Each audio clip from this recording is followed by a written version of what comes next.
फटी शर्ट में नौकरी मांगने पहुंचा गरीब लड़का। अमीर लड़की बोली, पहले मेरे साथ चलो। फिर जो हुआ किसी ने सोचा भी नहीं। फटी हुई शर्ट, थका हुआ चेहरा और आंखों में उम्मीद की आखिरी चमक। यह गरीब लड़का कई दिनों से शहर में नौकरी के लिए भटक रहा था। हर दरवाजे पर गया, लेकिन हर जगह से उसे सिर्फ एक ही जवाब मिला, यहां कोई काम नहीं है। भूखा प्यासा वह आखिरी उम्मीद लेकर एक बड़े से बंगले के सामने पहुंचा, जहां एक अमीर और घमंडी लड़की खड़ी थी। लड़के ने हाथ जोड़कर कहा, मैडम, कोई भी छोटा मोटा काम मिल जाए तो कर लूंगा। लड़की ने उसे ऊपर से नीचे तक देखा, उसकी फटी शर्ट और टूटी चप्पल पर नजर डाली और फिर अचानक मुस्कुराकर बोली, नौकरी चाहिए तो पहले मेरे साथ चलो। लड़का हैरान रह गया। उसे बिल्कुल अंदाजा नहीं था कि उस लड़की के साथ जाने के बाद उसकी जिंदगी में ऐसा तूफान आने वाला है जिसे उसने कभी सपने में भी नहीं सोचा था। लड़के का नाम अर्जुन था। अर्जुन एक छोटे से गांव से शहर आया था। उसके पिता किसान थे, लेकिन 2 साल से बारिश कम होने की वजह से खेत में कुछ खास फसल नहीं हुई थी। घर की हालत इतनी खराब हो गई थी कि कई बार पूरे परिवार को आधा पेट खाना खाकर ही सोना पड़ता था। अर्जुन घर का सबसे बड़ा बेटा था। उसकी एक छोटी बहन थी जो अभी स्कूल में पढ़ती थी।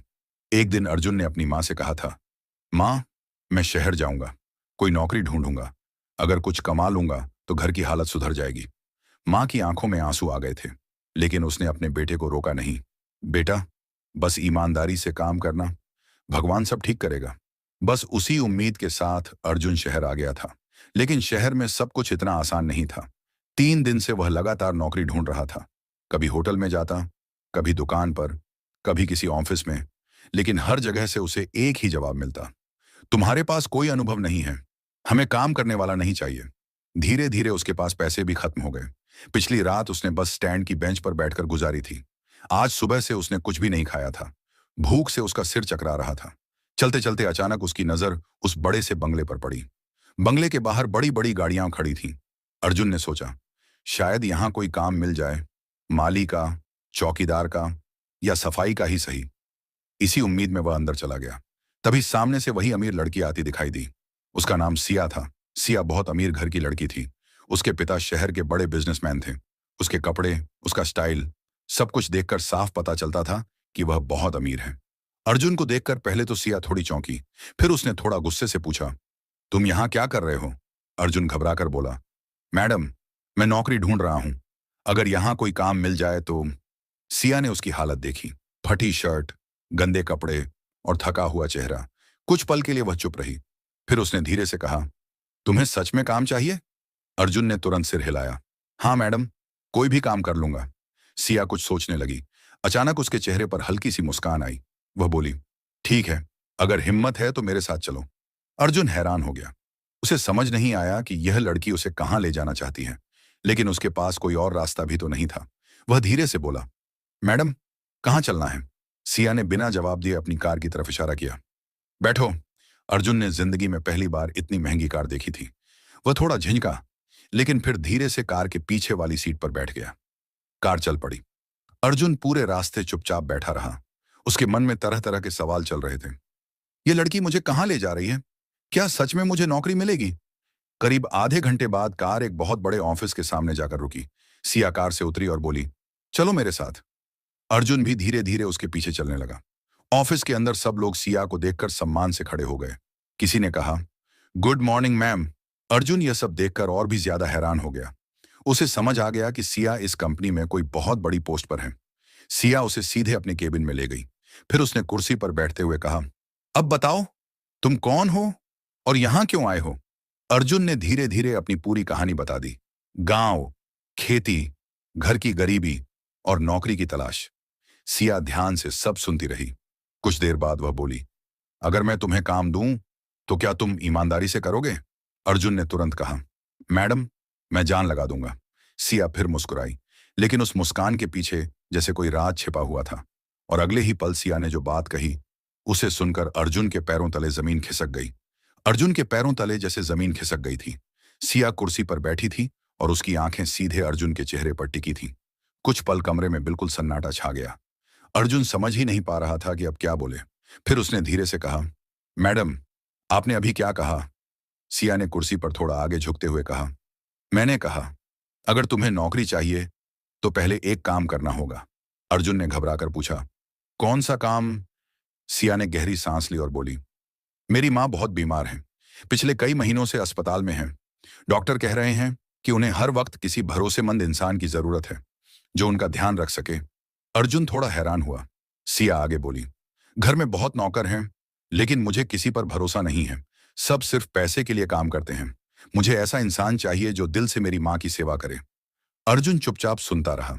सिया ने उसकी आंखों में देखते हुए कहा, अगर तुम यह काम ईमानदारी से कर सको तो मैं तुम्हें नौकरी भी दूंगी और रहने की जगह भी।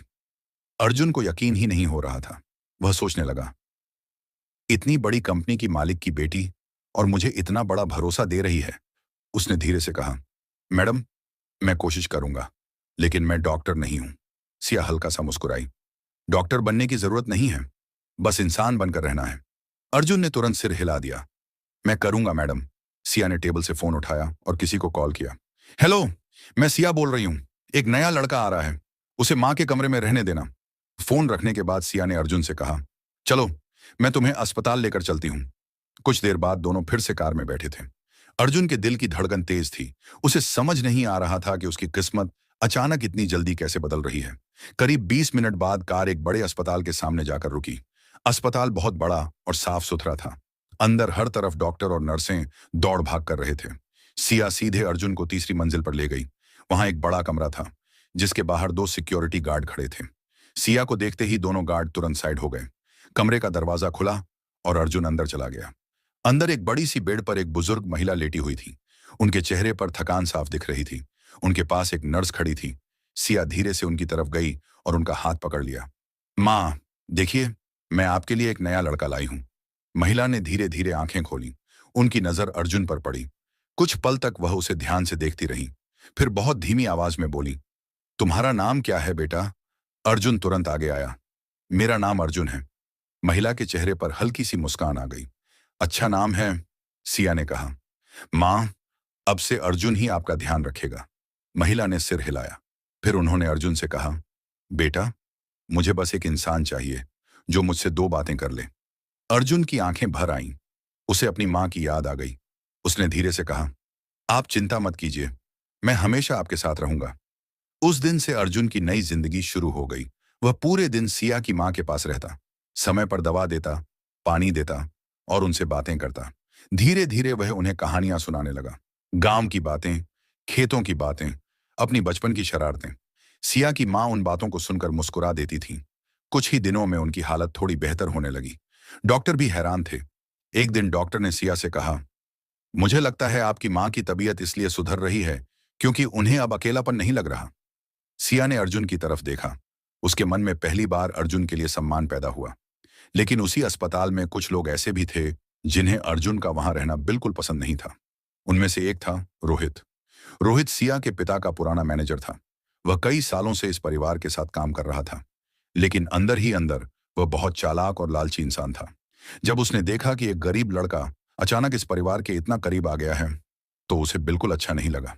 एक दिन रोहित ने सिया से कहा, मैम, आपको इस लड़के पर इतना भरोसा नहीं करना चाहिए। सिया ने हैरानी से पूछा, क्यों? रोहित बोला, आप उसे जानती भी नहीं हैं। पता नहीं वह किस इरादे से यहां आया है। सिया ने थोड़ी सख्ती से कहा, मैं लोगों को पहचानना जानती हूं। रोहित चुप हो गया, लेकिन उसके मन में एक खतरनाक योजना बन चुकी थी। उधर अर्जुन को इन सब बातों का बिल्कुल अंदाजा नहीं था। वह तो बस दिल से सिया की मां की सेवा कर रहा था। एक रात करीब 2 बजे अर्जुन कुर्सी पर बैठा था और सिया की मां सो रही थी। अचानक कमरे के बाहर हलचल हुई। दरवाजा धीरे से खुला। अर्जुन ने देखा, कोई आदमी चुपके से कमरे में घुस रहा है। उस आदमी के हाथ में कुछ था। अर्जुन तुरंत खड़ा हो गया। कौन हो तुम? वह आदमी घबरा गया और भागने लगा। अर्जुन ने उसका पीछा किया, लेकिन वह अंधेरे में गायब हो गया। अर्जुन वापस कमरे में आया। उसने देखा सिया की मां के ड्रिप में कुछ गड़बड़ थी। उसे तुरंत शक हुआ कि कोई उनके साथ कुछ गलत करने की कोशिश कर रहा था। सुबह होते ही अर्जुन ने यह बात सिया को बताई। सिया सुनकर चौंक गई। क्या कोई मां को नुकसान पहुंचाना चाहता है? अर्जुन ने गंभीर आवाज में कहा, हाँ मैडम, और मुझे लगता है कि वह आदमी यहीं अस्पताल का था। सिया के चेहरे का रंग बदल गया। अब उसे समझ आ गया था कि मामला बहुत गंभीर है, लेकिन असली झटका उसे तब लगा जब अगले ही दिन अस्पताल के सीसीटीवी फुटेज में जो चेहरा सामने आया, उसे देखकर सिया की आंखें फटी रह गईं, क्योंकि वह चेहरा किसी अजनबी का नहीं था, बल्कि उसी इंसान का था जिस पर उसके पिता सालों से आंख बंद करके भरोसा करते आए थे। और यह सच सामने आते ही सिया की जिंदगी में एक और बड़ा तूफान आने वाला था। सिया की आंखें स्क्रीन पर जम गई थीं। सीसीटीवी फुटेज बार बार चलाया जा रहा था और हर बार वही चेहरा सामने आ रहा था, रोहित का। वही रोहित जिस पर उसके पिता सालों से भरोसा करते आए थे। सिया को यकीन ही नहीं हो रहा था। उसने धीरे से कहा, नहीं, यह नहीं हो सकता। रोहित अंकल ऐसा नहीं कर सकते। लेकिन फुटेज साफ था। रात के 2 बजे रोहित अस्पताल के कमरे में चुपके से घुसा था। अर्जुन भी स्क्रीन को ध्यान से देख रहा था। उसने शांत आवाज में कहा, मैडम, शायद हमें इस बारे में सावधानी से सोचना चाहिए। सिया कुछ देर तक चुप रही। फिर उसने गहरी सांस ली और बोली, यह बात अभी किसी को मत बताना। अर्जुन ने सिर हिला दिया, लेकिन उसके मन में भी कई सवाल घूम रहे थे। अगर रोहित सच में यह सब कर रहा है तो क्यों? उधर सिया भी बहुत परेशान थी। वह सीधे अपने पिता के ऑफिस पहुंची। उसके पिता एक बड़े बिजनेसमैन थे और उनका नाम था राजेश मेहता। राजेश मेहता अपनी कंपनी में मीटिंग कर रहे थे। सिया अचानक कमरे में घुसी तो सब लोग चौंक गए। पापा, मुझे आपसे तुरंत बात करनी है। राजेश ने मीटिंग खत्म की और सिया को अपने केबिन में ले गए। क्या हुआ बेटा? तुम इतनी परेशान क्यों लग रही हो? सिया ने लैपटॉप खोला और सीसीटीवी फुटेज दिखा दिया।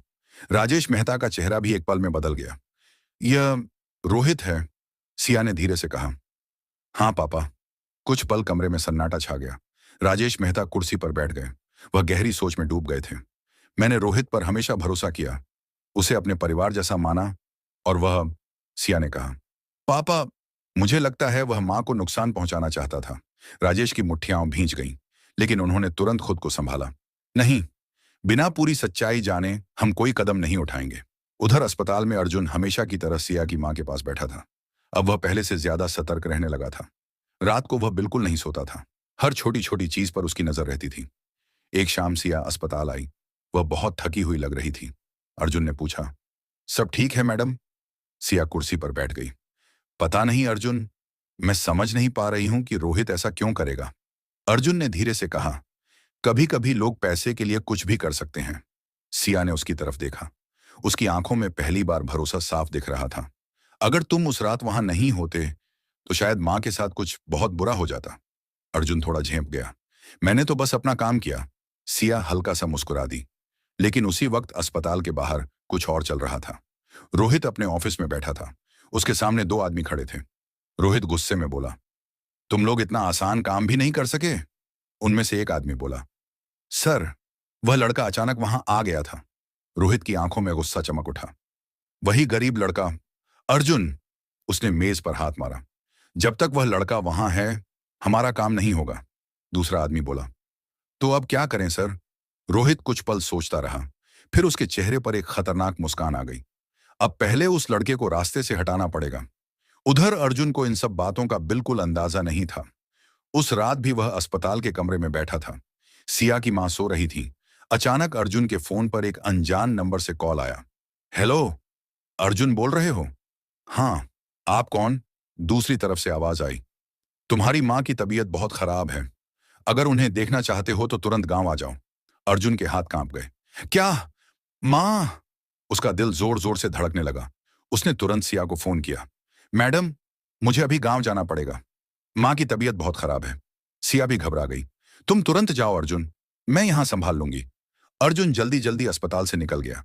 लेकिन उसे यह नहीं पता था कि यह फोन कॉल असली नहीं था, बल्कि रोहित की बनाई हुई एक चाल थी, ताकि अर्जुन को अस्पताल से दूर भेजा जा सके। जैसे ही अर्जुन शहर से बाहर जाने वाली बस में बैठा, रोहित को खबर मिल गई। उसने फोन पर कहा, अब रास्ता साफ है, आज रात ही काम खत्म कर दो। उधर अस्पताल में सिया अपनी मां के कमरे में बैठी थी। रात गहरी होती जा रही थी, लेकिन उसे बिल्कुल अंदाजा नहीं था कि उसी रात उसके परिवार पर एक बहुत बड़ा खतरा मंडरा रहा है।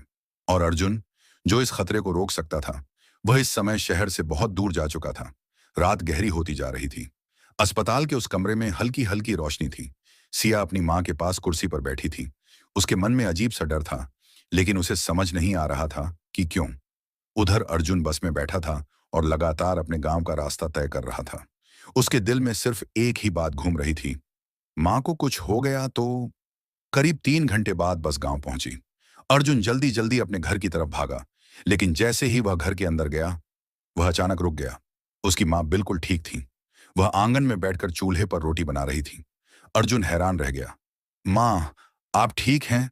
माँ ने मुस्कुराकर कहा, हाँ बेटा, मैं बिल्कुल ठीक हूं। लेकिन तू अचानक यहां कैसे? अर्जुन का दिल जोर से धड़कने लगा। उसे तुरंत समझ आ गया कि उसके साथ बहुत बड़ा धोखा हुआ है। उसने जल्दी से फोन निकाला और सिया को कॉल किया, लेकिन फोन नहीं लगा। उसका दिल घबराने लगा। हे भगवान, कहीं अस्पताल में कुछ। अर्जुन ने बिना एक पल गंवाए फिर से शहर जाने का फैसला किया। उधर उसी समय अस्पताल में सिया की मां सो रही थी। सिया भी कुर्सी पर बैठे बैठे थोड़ी देर के लिए झपकी ले चुकी थी। तभी धीरे से कमरे का दरवाजा खुला। दो आदमी अंदर आए। उनके चेहरे पर मास्क था। एक आदमी धीरे धीरे सिया की मां के बेड की तरफ बढ़ा। उसके हाथ में एक इंजेक्शन था। वह इंजेक्शन ड्रिप में मिलाने ही वाला था कि अचानक पीछे से एक आवाज आई, रुको! दोनों आदमी चौंक कर पीछे मुड़े। दरवाजे पर अर्जुन खड़ा था। वह तेज सांस ले रहा था, जैसे दौड़कर आया हो। असल में अर्जुन बस से उतरकर सीधे टैक्सी लेकर अस्पताल पहुंचा था। अर्जुन ने गुस्से से कहा, तुम लोग कौन हो? दोनों आदमी घबरा गए। उन्होंने अर्जुन को धक्का दिया और भागने की कोशिश की, लेकिन अर्जुन ने एक आदमी को पकड़ लिया। शोर सुनकर सिया भी जाग गई। अर्जुन! अस्पताल के गार्ड भी दौड़ते हुए अंदर आ गए। दोनों आदमियों को पकड़ लिया गया। कुछ ही देर में पुलिस भी पहुंच गई। पुलिस ने जब उन लोगों से पूछताछ की तो उन्होंने डर के मारे सब सच बता दिया। हमें रोहित ने भेजा था। यह सुनते ही सिया की आंखों में गुस्सा भर गया। उसी रात पुलिस ने रोहित को उसके घर से गिरफ्तार कर लिया। पूछताछ में रोहित ने जो सच बताया, उसे सुनकर सब हैरान रह गए। असल में राजेश मेहता की कंपनी में बहुत बड़ी संपत्ति थी। अगर सिया की मां नहीं रहती और बाद में सिया भी कमजोर पड़ जाती, तो कंपनी का पूरा कंट्रोल रोहित अपने हाथ में लेना चाहता था। इसी लालच में उसने यह खतरनाक साजिश रची थी, लेकिन अर्जुन की वजह से उसका पूरा प्लान फेल हो गया। कुछ दिनों बाद सिया की मां की हालत काफी बेहतर हो गई। डॉक्टर ने कहा, अब खतरे की कोई बात नहीं है। उस दिन अस्पताल के कमरे में सब लोग खुश थे। सिया की मां ने अर्जुन का हाथ पकड़ लिया। बेटा, अगर तुम नहीं होते तो शायद आज मैं जिंदा नहीं होती। अर्जुन की आंखें नम हो गईं। आप ऐसा मत कहिए। आपने मुझे मां जैसा प्यार दिया है। उसी समय सिया भी वहां खड़ी थी। वह अर्जुन को चुपचाप देख रही थी। उसके मन में अर्जुन के लिए अब सिर्फ सम्मान नहीं, बल्कि कुछ और भी था। कुछ दिनों बाद सिया के पिता ने अर्जुन को अपने ऑफिस बुलाया। राजेश मेहता ने कहा, अर्जुन, तुमने हमारे परिवार की जान बचाई है। आज से तुम इस कंपनी में नौकरी नहीं, बल्कि मैनेजर की पोस्ट पर काम करोगे। अर्जुन चौंक गया। सर, मैं... राजेश मेहता मुस्कुराए। हाँ बेटा, क्योंकि ईमानदार इंसान ही असली लीडर बन सकता है। अर्जुन की आंखों में खुशी के आंसू आ गए। कुछ महीनों बाद अर्जुन की जिंदगी पूरी तरह बदल चुकी थी। उसने अपने गांव में नया घर बनवाया, बहन की पढ़ाई का खर्च उठाया, और सबसे बड़ी बात, सिया और अर्जुन अब पहले से बहुत अच्छे दोस्त बन चुके थे। एक दिन सिया ने मुस्कुराते हुए अर्जुन से कहा, याद है जब तुम पहली बार फटी शर्ट में नौकरी मांगने आए थे? अर्जुन भी हंस पड़ा। हाँ, उस दिन तो मुझे लगा था कि शायद मुझे फिर से मना कर दिया जाएगा। सिया ने हल्के से कहा, लेकिन मैंने तुम्हें सिर्फ नौकरी नहीं दी थी, मैंने तुम्हारे अंदर का अच्छा इंसान देख लिया था। अर्जुन चुप हो गया। उसकी जिंदगी का सबसे मुश्किल दिन ही उसकी किस्मत का सबसे बड़ा मोड़ बन गया था। कभी कभी सच में जिंदगी हमें वहां ले जाती है जहां हम जाने की उम्मीद भी नहीं करते। और एक फटी शर्ट में नौकरी मांगने पहुंचा गरीब लड़का एक दिन उसी अमीर परिवार की सबसे बड़ी ताकत बन गया। और उस दिन के बाद सिया को भी यकीन हो गया कि असली दौलत पैसे में नहीं, बल्कि इंसान के दिल में होती है।